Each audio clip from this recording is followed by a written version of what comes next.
اندازے کے مطابق اگر 20,000 لوگ 75,000 روپیہ ماہانہ گھر بھیجتے ہیں تو سالانہ 6.5 ارب ڈالر آ رہے ہیں۔ پشاور یہی ترسیلات میں اضافہ ملک کی ترقی نہیں، پستی کی نشاندہی ہے، تباہی کی نشاندہی ہے، حکومت کی ناقص کارکردگیوں کا نتیجہ ہے۔ آپ کی انڈسٹری بند ہو رہی ہے، آپ کی زراعت زیرو ہو گئی ہے، آپ کو گندم اب ایکسپورٹ کرنا پڑے گی، آپ کی کپاس کا ہدف پورا نہیں ہوا جو 70% زرعی ملک تھا۔ اسی لیے مزمل اسلم نے ان کا اچھا پوسٹ مارٹم کیا۔ انہوں نے کہا اندازہ لگائیں کہ ملک کے 20 لاکھ پڑھے لکھے ٹرینڈ لوگ جب ملک چھوڑ چکے ہیں تو کیا خاک ملک ترقی کرے گا؟ ملک برین سے ترقی کرتا ہے، حکمت عملی سے ترقی کرتا ہے، ملک کے مفاد میں کیے گئے فیصلوں سے ترقی کرتا ہے۔ انہوں نے کہا پشاور ریکارڈ کے لیے پاکستان کی شرح نمو کی اوسط میں 3 سالوں کی 1.5%، جبکہ پاکستان کی آبادی میں صرف 2.5% سے اضافہ ہو رہا ہے۔ انہوں نے کہا کہ اس حکومت کی ناقص کارکردگی کی وجہ سے بجلی گیس پالیسیوں ملک میں بڑی صنعتوں کا نظام دھرم بھرم ہو کر رہ گیا ہے۔ اس صورتحال کو مد نظر رکھتے ہوئے مستقبل میں صنعتوں کو رعایتی نرخ میں بجلی مہیا کرنی چاہیے تھی، لیکن انہوں نے کیونکہ اپنے خاندان کے کاروبار بارہ ملک سے بھی باہر ہیں، انہوں نے کہا جو صنعتیں 8 سے 9 سینٹس میں بجلی کے حصول کے لیے خواہش مند ہے، خیبر پختونخوا عملی جامہ پہنائے گا، لیکن وفاق اپنی ناقص پالیسیوں کی وجہ سے ملک کو مقروض کر چکا ہے۔ انہوں نے کہا کہ جتنا قرضہ 77 سالوں میں ہوا اتنا قرضہ شہباز شریف نے 1 ماہ میں لیتے ہیں۔ شہباز شریف نے 2 سالوں میں 27,000 ارب قرضہ لیا۔ اتنا قرضہ لینے میں تو تقریباً 70 سال لگ جاتے ہیں۔ شہباز حکومت کے ابتدائی 8 ماہ کے بارے میں مزمل اسلم نے کہا قرضوں میں اضافے کی تفصیلات سامنے آئی ہیں۔ مارچ سے اکتوبر تک وفاقی حکومت نے قرضے میں 8,304 ارب کا اضافہ ہوا۔ ڈان نیوز کے مطابق اسٹیٹ بینک کو پاکستان کی جانب سے جاری کردہ تفصیلات کے مطابق مارچ اکتوبر کے دوران وفاقی حکومت کا قرضہ 8,304 ارب روپے بڑھا اور اکتوبر 2024 تک یہ قرضہ 69,144 ارب ہو گیا۔ اسٹیٹ بینک کے دستاویزات کے مطابق فروری 2024 میں وفاقی حکومت کے قرضوں کا حجم 64,810 ارب روپیہ تھا، جو موجودہ حکومت کے پہلے 8 ماہ میں مقامی قرض 4,556 ارب روپے کا اضافہ ہوا۔ ناظرین، یہ تو ہے پاکستان کی جو جھوٹی اخبارات میں اور ٹی وی میں ایڈ دے رہے ہیں۔ اب آ جاتے ہیں پاکستان میں۔ کل وطن عزیز میں، بنو میں، کینٹ میں دہشت گردوں نے پھر میرے پاک فوج کے افسروں پاکستان کی عوام پر حملہ کیا، جس میں کئی شہادتیں ہوئیں۔ 2 خودکش حملہ کی اطلاعات ہیں اور کئی شہادتوں کی اطلاعات ہیں۔ مولانا فضل الرحمان نے چند روز قبل پہلے کہا تھا کہ بلوچستان کے بہت سارے اضلاع ہیں جہاں حکومت کی ریٹ نہیں اور خدا نخواستہ کو دشمن طاقتیں کر سکتی ہیں۔ کیا موجودہ حکمران اس سے غافل ہیں کہ ملک میں دہشت گردی کا خاتمہ وفاقی حکومت کی ذمہ داری ہے، اہم اداروں کی ذمہ داری ہے؟ کیا سرحدوں کو محفوظ بنانا پاکستان کی حکومت کی ذمہ داری نہیں، چاہے وہ صوبائی ہو یا قومی ہو؟ کیا آپس کی لڑائی میں پاکستان کی عوام کی جان و مال کی قربانی دینا، پاک فوج کے افسر اور جوان شہید کروانا، پولیس کے جوانا مساجد میں، پارکوں میں، ہسپتالوں میں بم بلاسٹ روکنا نہیں ہے؟ کیا صرف موجودہ حکومت عمران خان کو مائنس کر کے جیت جائے گی؟ یہ نہیں جیت سکتی۔ عمران خان ان سے جوت چکا ہے، اس نے ان کا سیاسی مستقبل ختم کر دیا ہے۔ اب شکست کے خوف سے یہ عمران خان کو جیل میں رکھنے کے لیے 26ویں ترمیم سے، کیونکہ القادر یونیورسٹی میں عمران خان کی ضمانت یقینی تھی، جس پر ایک 15 نمبر کے ڈوگر صاحب کو لے جایا گیا اور القادر کا کیس نہیں لگ رہا۔ عمران خان کو بار بار جیل میں قید تنہائی میں رکھ کر کیا ملک کی اکانومی ٹھیک ہو جائے گی؟ کیا پاکستان طریقے انصاف کو جمہوری امن اور پرامن احتجاج عید کے بعد کی اجازت نہ دے کر انہیں گرفتار کر کے ملک میں امن قائم ہو جائے گا؟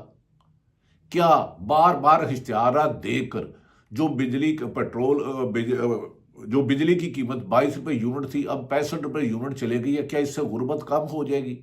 کیا تحریک انصاف کے لیڈروں کو ان کا چوری کا مینڈیٹ واپس کر کے کیا گیس کی قیمت جو 1000 گنا بڑھی ہے وہ کم ہو جائے گی؟ کیا جو کارخانے پاکستان تحریک انصاف کی لیڈر کی اکثریت پر ہزاروں مقدمات ہیں، کیا اس سے کروڑوں لوگ بے روزگار ہونے سے بچ جائیں گے؟ کیا 2024 میں 1 کروڑ اور 30 لاکھ لوگ خط غربت سے نیچے چلے گئے؟ کیا پی ٹی آئی کو ختم کر کے انہیں خط غربت سے اوپر لے آؤ گے؟ اپنی ٹی وی میں اخبارات میں جھوٹے اشتہارات دے کر اپنی کامیابی کے گڑے گاڑ کر جھوٹے لفظوں کا گورکھ دھندا کر کے آپ عوام کو تو بیوقوف بنا رہے ہو، لیکن پاکستان کے لیے بھی خطرہ بن رہے ہو۔ تمہیں یہ نہیں پتا کہ جو تم اپنے پاکستان کے مستقبل سے کھیل رہے ہو، مان لیا شریف فیملی اور زرداری فیملی کے اربوں روپے بیرون ملک ہیں، ان کا پاکستان میں جینا مرنا نہیں ہے، ان کی پاکستان سے کوئی انٹرسٹ نہیں ہے، لیکن یہ 25 کروڑ عوام کیڑے مکوڑے نہیں ہیں۔ کیا پاکستان میں عدالتوں پہ آپ نے قبضہ کر کے عمران خان کو جیل میں رکھ کر اڈیالہ جیل کے باہر آپ نے کرفیو لگا دیا، اور نواز شریف کو جب جیل میں رکھتے تھے روزانہ 200 بندے 100 بندہ اس سے ملاقات کرتا تھا؟ کیا آپ کہتے ہیں کہ عمران خان کے علیم خان نے یا فلاں نے اس پہ انویسٹمنٹ کی، تو علیم خان کے بیٹے کا نام کو کسی کو پتا ہے؟ علیم خان کو اگر اسٹیبلشمنٹ مدد نہ کرتی، فارم 47 کا جعلی مدد نہ کرتے تو وہ الیکشن ہار جاتا۔ کیا کہتے ہو کہ آپ نے طاقتور حلقوں نے عمران خان کو جماعت کو بنایا، تو وہ طاقتور حلقے پورا زور لگا کر جب مشرف تھا، جب کراچی میں لوگوں کو شہید کیا تو جنرل مشرف نے یوں مکہ لہرایا تھا اپنی طاقت کا، تو مشرف کی پارٹی کا تو وجود ہی نہیں رہا، اس کو تو اینڈ میں پاکستان آنا نصیب نہیں ہوا۔ اگر آپ یہ سمجھتے ہیں ناظرین کہ کوئی بھی طاقتور سرکاری محکمہ پولیس یا سرکاری وسائل استعمال کر کے سیاسی جماعت کو بنا سکتا ہے، تو مسلم لیگ نون میں جان ڈال کے دکھاؤ۔ اب تو وہ کونسلر ہونے کے قابل نہیں رہی۔ 17 سیٹوں والوں کو آپ نے اقتدار دے دی، اور ملک میں آپ کی زراعت تباہ ہو گئی، آپ کی ایکسپورٹ تباہ ہو گئی، آپ کے ملک قرضوں کی دلدل میں پھنس گیا۔ آئی ایم ایف کا ڈیلیگیشن آج بھی اسلام آباد میں ہے اور ایسی شرائط رکھے گا جسے بجلی، پیٹرول، گیس اور روزمرہ کی اشیاء میں بے پناہ اضافہ ہو جائے گا۔ ناظرین، آپ بغض عمران میں اب یہ نواز شریف خاندان اور زرداری خاندان، جن کی 40 سال 4 دہائیوں سے ایک دوسرے سے مخالفت ہے، جنہوں نے ایک دوسرے کو چور، ڈاکو اور کرپٹ کہا، آج دستوں گریبان ہیں کہ عوامی طاقت عمران خان کے ساتھ ہے۔ عوامی طاقت کو کچلنے کے لیے چند سرکاری افسروں کو استعمال کر کے آپ ملک میں سیاسی استحکام نہیں لا سکتے، ملک میں انتشار لا رہے ہو۔ ہر اور ایسا شخص وہ جو آج ظلم کر رہا ہے، چاہے وہ حکومت میں ہے یا اپوزیشن میں ہے، اسے اپنے ظلم کا حساب دینا ہوگا۔ تمہارا برا وقت شروع ہونے والا ہے۔ ناظرین، امریکی صدر ڈونلڈ ٹرمپ کے بیان پر وزیر اعظم شہباز شریف کا رد عمل ہے۔ اب شہباز شریف بھی رد عمل دے رہے ہیں کہ جنہیں فارم 47 کے تحت لایا گیا، انہوں نے جس طرح ملک کو قرضوں کی دلدل میں بھرایا، خود اب ان کے ہی ساتھی، ایک طرف تو علیمہ خان نے کہا، عمران خان نے کہا جو جتنا مرضی زور لگانا ہے لگا لیں، مجھے قید تنہائی میں رکھیں، مجھے بند کریں، میں ڈیل نہیں کروں گا اور عدالتوں سے ہی آؤں گا۔ وکلا اور تحریک انصاف عید کے بعد تحریک چلا رہے ہیں۔ مولانا فضل الرحمان نخرے کر رہے ہیں کیونکہ وہ حکومت سے فوائد بھی لینا چاہ رہے ہیں، اور پی ٹی آئی سے ڈرتے اس لیے ہیں کہ اس کا ووٹ بینک کے پی کے میں کلین سویپ کر رہا ہے۔ اسی لیے ہم میرے اچھے دوست ندیم افضل چند، جو پیپلز پارٹی میں چند اچھے لوگ ہیں، ان میں سے ایک یہ ہیں، اور بھی ہوں گے، انہوں نے کہا مریم نواز صدر پاکستان کا استقبال نہیں کرتی، ہمیں ہارس اینڈ کیٹل شو میں نہیں بلایا گیا، نہ صدر پاکستان کو بلایا گیا، نہ ہی گورنر پنجاب کو۔ ہم کیسے اتحادی ہیں نون لیگ کے؟ میں تو اسے اتحادی نہیں بربادی سمجھتا ہوں، ہماری تو بربادی ہو رہی ہے۔ ندیم افضل چند جو بلاول کے قریب ہیں، جو پیپلز پارٹی کے سینئر اور کریڈیبل رہنما ہے، اور ان کی ہر کوئی ہی تعریف کرتا ہے۔ ناظرین، یہ وہ صورتحال ہے جو پیپلز پارٹی نون لیگ میں ہے، لیکن صرف عمران خان کے بغض عمران میں یہ آخری حد تک آگے جا چکے ہیں۔ ناظرین، یہ بھی خبر آئی ہے کہ پاکستان میں اب بہت جلد ایک اور کریک ڈاؤن شروع ہونے والا ہے، کیونکہ 2025 کو غیر جانبدار حلقے الیکشن کا سال قرار دے رہے ہیں۔ عالیہ حمزہ جو Imran Khan P T I نے پنجاب میں بنایا تھا، ان کے گرد گھیرا تنگ کیا جا رہا ہے۔ وہ جہاں 4 لوگ اکٹھے ہوں وہاں دفعہ 144 لگا کے گرفتاریاں کر لیتی جاتی ہیں۔ پولیس ان کے گھر اعلی کار بنی ہوئی ہے، جبکہ کے پی کے میں علی امین گنڈا پور دونوں طرف کھیل رہے ہیں، لیکن جنید اکبر خان کا اضافہ پی ٹی آئی کو متحرک کر رہا ہے۔ پنجاب میں نکلنا ہوگا، لیکن پنجاب کی بیوروکریسی اور پولیس نے جو ظالمانہ کارروائیاں کی ہیں، یہ تو شاید آج تک پاکستان کی تاریخ میں نہیں ہوا۔ انہوں نے جنید اکبر کا کہنا ہے مجھے 26ویں ترمیم پر ووٹ دینے کے لیے 1 کروڑ روپے اور گولڈن ویزا آفر ہوئی۔ یہ پاکستان تحریک انصاف کے پی کے صدر کو آفر کر رہے ہیں، اور یہ جمہوریت کے نام پر داغ ہیں جو کہتے ہیں جمہوری حکومتوں نے کہا مجھے 26ویں ترمیم میں ووٹ دینے کے لیے 1 کروڑ روپے اور گولڈن ویزا آفر ہوا تھا۔ ساتھ میں یہ بھی کہا گیا تھا ہم پریس کانفرنس کا انتظام کریں گے جس میں آپ مظلوم لگیں گے۔ ناظرین، اس قسم کی جمہوریت سے تو بہتر ہے یہ اقتدار آپ چھوڑ دو، ورنہ یہ ملک آپ کو گلے سے ملک کی عوام پکڑ کے چھڑائے گی۔ دوسری طرف ناظرین، اس وقت ملٹری کورٹ سیولین کا ملٹری کورٹ میں لگ رہا ہے، لیکن آئینی عدالت میں ایسے لوگوں کو بٹھایا گیا ہے جن کا آئین سے دور تک کوئی واسطہ ہی نہیں۔ جو جج خود کہتے تھے کہ آپ سپریم کورٹ کا فیصلہ نہ مانیں، اس شخص کو آپ نے آئینی عدالت کا سربراہ بنا دیا، تو وہ آئین کے مطابق کیا چلے گا۔ دوسری طرف ناظرین، زعیم لغاری ایک بچہ جس نے پنجاب کی وزیر اعلیٰ کے خلاف خبر دی تھی، اب اس کا سیاست.com پہ ایک بیان چلا، انہوں نے کہا گرین لائن ختم ہو گئی لیکن خاتون کا غصہ ختم نہیں ہوا۔ 2 دن پہلے زعیم لغاری کہتے ہیں 2 دن پہلے میرے لاہور والے گھر پر ریڈ کی گئی، مطالبہ کیا جا رہا ہے معافی کی ویڈیو بناؤں، بہت کچھ ہو چکا، میں منظر عام پر نہیں لایا۔ میں یہ واضح کرنا چاہتا ہوں کہ مجھے یا میری فیملی کو کچھ ہوا تو ذمہ دار محترمہ مریم نواز اور ان کی لیڈر کالمن عظمیٰ بخاری کہا ہے۔ مجھے یقین ہے کہ حکومت اس پر پولیس اعلی کار نہیں بنے گی۔ حکومت کے غلط فیصلوں پر عوام پر ظلم و ستم ڈھانے کا یہ سلسلہ بند ہوگا، جبکہ اے آر وائی سے کاشف باسی اور نے تو معافی نہیں مانگی، ان کی جگہ محمد مالک نے معافی مانگی ہے، جس پر سخت تنقید ہو رہی ہے۔ مالک ایک تجربہ کار سیاستدان ہے، لیکن کیا اے آر وائی کو بول کی طرح ختم کرنے کی کوشش کی جا رہی ہے، یہ تو وقت ہی بتائے گا۔ ناظرین، دوسری طرف یہ بھی کہا جا رہا ہے کہ پاکستان میں اس وقت جمہوریت نام کا وجود خطرے میں چلے گیا ہے، اور ہارون رشید جو سینئر صحافی ہے 56 سال سے، جن پہ میڈیا میں آنے پر پابندی ہے، گیسٹ بھی نہیں آ سکتے، انہوں نے کہا علی محمد خان کوئی عام آدمی نہیں ہے، کسی دن لوگوں کو اس کا پتہ چل جائے گا، یہ لوگ کبھی قابل اعتبار نہیں ہوتے، اگر صحابہ کرام ایسا نہیں کرتے تو آپ کو ان سے زیادہ متقی بننے کی کیوں ضرورت ہے؟ اگر کوئی ماں سے زیادہ محبت کرتا ہے تو وہ ڈائن ہوتی ہے، یعنی کہ ماں ہی ہے۔ یہ ہارون رشید صاحب نے کیوں کہا؟ قابل احترام ہے، مجھے اس کا تو نہیں پتا، لیکن ان کی ہر بات میں کوئی نہ کوئی حقائق ہوتے ہیں۔ دوسری طرف ناظرین، سائرہ بانو جو پی ڈی اے کی رہنما ہے، انہوں نے کہا ہمارے سیاستدانوں کا یہی المیہ ہے کہ کوئی اونٹ اگر آپ کے خیمے میں گردن ڈال کر بیٹھتا ہے تو آپ اسے اونٹ کے خیمے کے اندر گھسا لیتے ہیں، اور جب اسے اونٹ ہمیں باہر نکالتا ہے تو ہم اپنا خیمہ واپس لینے کے لیے دوسری غیبی اونٹ ڈھونڈتے ہیں۔ اونٹ کو خیمے میں نہ لائے، اونٹ کو اپنی جگہ رہنا چاہیے۔ عمران خان، سلمان اکرم راجہ نے اب عمران خان کے تمام مقدمات دیکھیں گے جہاں ان کی ضمانت ڈیو ہے۔